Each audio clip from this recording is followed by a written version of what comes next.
Bwana Yesu asifiwe sana.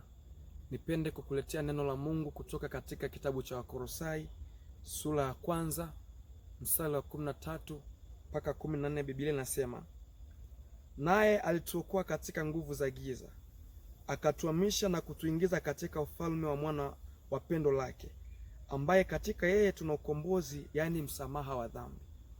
Bwana Yesu asifiwe sana. Biblia inasema katika kile kitabu cha Wakolosai kwamba naye alituokoa katika nguvu za giza na kutuhamisha na kutuingiza katika ufalme wa mwana wa pendo lake, ambaye katika yeye tuna msamaha wa dhambi. Bwana Yesu asifiwe sana. Yesu alikuja ulimwenguni ili kutafuta na kurejesha kile kilichopotea, kwa sababu tangu mwanadamu alipoasi katika bustani ya Edeni, tulipotea, tukaingiwa na dhambi ambayo ilitutesa mioyoni mwetu. Manabii wengi wakapita na vitu vingi vikapita, lakini Kristo Yesu alikuja ili kuweza kusamehe dhambi za ulimwengu.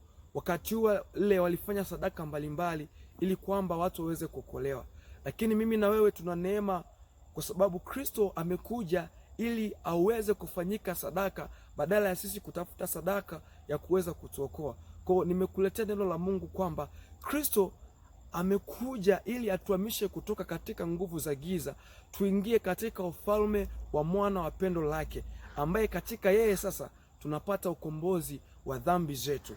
Bwana Yesu asifiwe sana. Bwana Yesu asifiwe sana. Nipende kukwambia Kristo anakupenda, Kristo ananipenda mimi na wewe, na ndio maana akaona ni vema ajitoe sadaka pale msalabani. Amefanyika ukombozi kwa ajili yetu ili aweze kutuhamisha katika dhambi, atuingize katika ufalme wa nuru, ufalme wa pendo lake, ambaye ufalme wa mwana wake wenyewe ni ufalme wa nuru, ambao ufalme huo hautawaliwi na dhambi. Ni ufalme ambao unatawaliwa na watu wanaoishi katika maisha ya utauwa, yani maisha ya utakatifu. Ndio maana katika yeye tumepata msamaha wa dhambi, kwa sababu Kristo yeye mwenyewe ndiye anayefanya huo msamaha. Bwana Yesu asifiwe sana.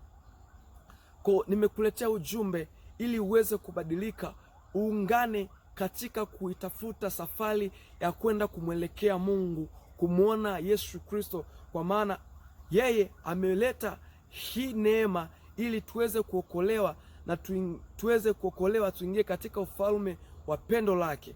Kwa sababu ulimwengu ulipotawaliwa na dhambi, mambo mengi ambayo yaliendelea ni mambo ya giza. Kwa Kristo amekuja kwangu, amekuja kwako ili kuweza kukuletea nuru, na ndiyo maana nimekuletea neno siku ya leo kwamba uweze kuachana na dhambi, kwa sababu yeye mwenyewe amekuja ili aweze kukuondoa katika hicho kifungo, aweze kukuondoa katika dhambi inayokutesa, aweze kukuondoa katika vifungo vinavyokutesa, ili uingie katika ufalme wake. Na kuingia katika ufalme wa Yesu Kristo ni kwa kuacha mambo yote mabaya na kuingia katika kutenda yaliyo mema, yani yanayompendeza Kristo mwenyewe. Hapo ndipo unapokuwa katika ufalme wa mwana wa pendo lake. Bwana Yesu asifiwe sana. Ni kweli unafanya dhambi, unafanya mambo mengi ya anasa. Hiyo ni sababu ambayo inakufanya usiwe na ufalme wa Mungu ndani yako. Na ndio maana Yohana Mbatizaji anasema sasa ufalme wa Mungu umekaribia. Nini maana yake? Alikuwa akistabili habari za Yesu Kristo kwamba ameleta habari njema, habari za ufalme wa Mungu, habari za Yesu Kristo. Kwa alipokuja Yesu alizileta hizo habari za ufalme wa Mungu, kwa sababu alipokuja ndipo ufalme wa Mungu ulipozilika katikati ya wanadamu, kwa sababu alihubiri neema, alihubiri ufalme wa Mungu kwamba watu watubu wamfuate Kristo.